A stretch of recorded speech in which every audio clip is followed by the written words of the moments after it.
Yo, what is going on, guys? My name is Leo Master. Welcome back to another Overwatch League news video. It's been a minute since I've said those words because, we're in the middle of a season. But we have huge news with the Dallas Fuel, the Philadelphia Fusion, and the Paris Eternal. We got some old stuff, but if it's new to you, that's fantastic. So let's go ahead and jump into the biggest thing that has happened recently with the Dallas Fuel. They have found their new hits game player, and it is Pine. Pine is joining the Dallas Fuel, and may I say, I don't know what I think about the signing just yet. And the reason I say that is because we have not seen this guy really perform consistently in a sense since season 1 of the Overwatch League. Now, when I say consistently in a sense is because, well, Pine occasionally played here and there a little bit back in season 1, didn't play all the time. I mean, he went over SPB a little bit, Libero a little bit, but he wasn't starting all the time. He wasn't playing consistently. And that's a big if, it's a big, is he going to do good? If he does, it's all of that. Now, I will say, every time Pine was put into the game, y'all have seen the highlights. He was a highlight reel every time he was subbed into the game, which is fantastic back in 2018.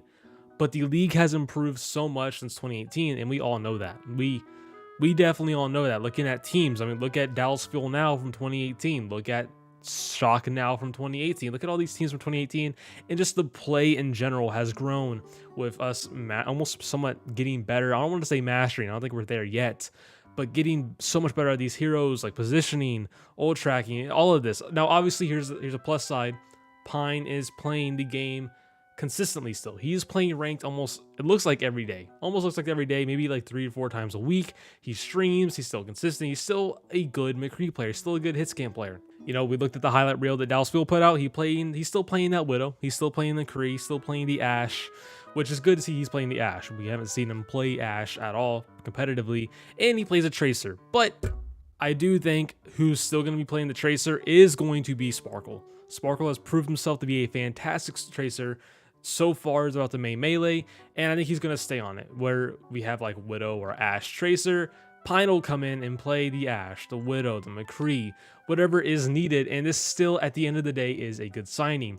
Now, keep in mind, Dallas Fuel did do tryouts. They didn't just say, yeah, we found Pine, we picked him up. They didn't do that. They actually did trials. They did tryouts, and this is fantastic to hear from the Dallas Fuel and Pine himself. And at the end of the day, Rush is a fantastic head coach. You still have Young on this team and Aid. So with that, I still trust the coaching staff. They've always made fantastic decisions so far. I mean, look at Rush, Jexa Fielder, and the team he made all around is good. So I trust him with Pine. Just right now, obviously everyone right now is kind of like, I don't know about it just yet. I know some people are really hyped up about it, nostalgic factor. I get it. I 100% understand. This guy was crazy back in 2018. He didn't play a lot in 2019.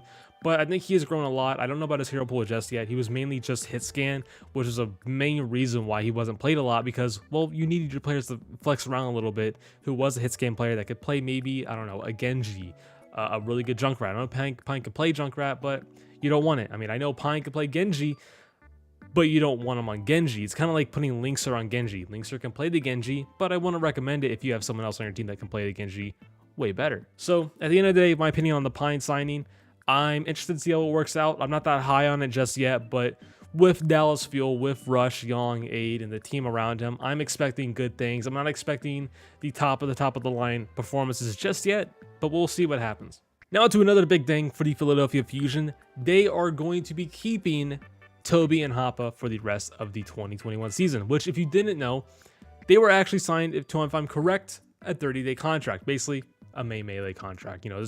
Just for a little bit, see how it worked out, see if they would get Funny, Astro, and Poco back, which doesn't look like those visa issues are sorted out just yet. But let's be real, Tobi and Hotba really fit this team. They needed to be fully promoted, I guess you could say, to a full-time contract. I'm happy this happened because Philadelphia Fusion looks really good with Hotba and Tobi, and I'm pretty sure if Funny, Astro, and Poco win, I think we would see a different performance come out for the Fusion. Maybe if Funny Astro was in, I think they'd still be good. Poco and Hotba, I'd love to see what would happen there. There's a lot of people saying Poco's better, but we haven't seen Poco really perform consistently in a minute. Now, he did start over Fury a decent amount last season, and he showed good performances. We just haven't seen him recently. It's the reason I'm saying that. But we've seen Hotba perform consistently so far in the Philadelphia Fusion, and he's impressed a lot of people, including myself.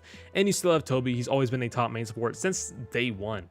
which is surprising. A lot of day one people back in season 1 have kind of fallen off, or they're on the bench now. Tobi has been consistently a top main support player in the league, and I think it's so good to have Tobi on this roster. He really fits this new playstyle of like Mono, Hotba now, even Alarm. So this is very fantastic to see from the Philadelphia Fusion. Now into the next one, which is old and kind of newish. Paris Eternal and Neptuno mutually part ways. And if you guys did not know why they parted ways, because Neptuno was not happy how he performed, and he felt like he was dragging the team down a little bit, which is understandable. You know, he hasn't played in a minute, consistently as well. Kind of like Philadelphia Fusion was the last time he really performed consistently, and he went to the charge. Things happened there, Visa, COVID, all of that. Everything could go wrong, went wrong. He went to Paris Eternal, played a little bit, didn't look awful as he kind of makes it out to be, but he wanted to, do his own thing, release from Paris Eternal. But here's the positive side, Paris fans. Dridro is replacing Neptuno in the main support role. If you guys do not know who Dridro is, this guy is going to be a fantastic main support upgrade over Neptuno. This guy's been playing main support for a hot minute now in contenders, and he's always been one of the main supports I've been looking at to be in the Overwatch League. He's very good on all the roles on Lucio, Mercy, Brig. This guy is fantastic. I don't know if he shot calls, but I'm going to assume that he does do the shot calling on this team, most likely coming in. Then again, it could be something completely different, but I still think at the end of the day, this is a fantastic upgrade for this team. Now, don't expect game-changing, drastically changing stuff happening for the Paris Eternal. Don't expect them to beat some top-tier teams all of a sudden. Expect them to be around the same area, but maybe a little bit better. Maybe they could beat some mid-tier teams that we wouldn't expect with Dridro in here. Now, we'll see how that goes. I do think he is better than Neptuno. Ult usage, cooldowns, all of that positioning. Maybe a little bit more aggressive than Neptuno. This is a fantastic upgrade, and I'm very happy they got Dridro, and we'll see the future for Paris Eternal. It definitely is a fantastic upgrade. Now to something that's very old, but if you all do not know, well, here you go. If you were a fan of the Guangzhou Charge and you wanted changes, well, changes happened pretty fast. So if y'all did not see, Arachne and Damon have been released from the Charge. I think these are decent changes, but they're very fast, which is understandable. If y'all did not know, Overwatch League has 16 games this year. Every team has 16 games, which is not a lot compared to the usual, and changes need to happen fast for this team, a lot of other teams as well. So they already made changes with Arachne gone, head coach gone, which is crazy, and Damon. I didn't know much about Damon as coach, but he's gone. Neko's still there, which could be good. Arachne, it is heartbreaking to see him go. He was a assistant coach on the San Francisco Shock, and he was also a head coach back in the day on Talon. So we'll see where he goes next. I love to see Arachne maybe go to the NYXL. I think he would make that team a little bit better, honestly, just a little bit better. That's all I need right now.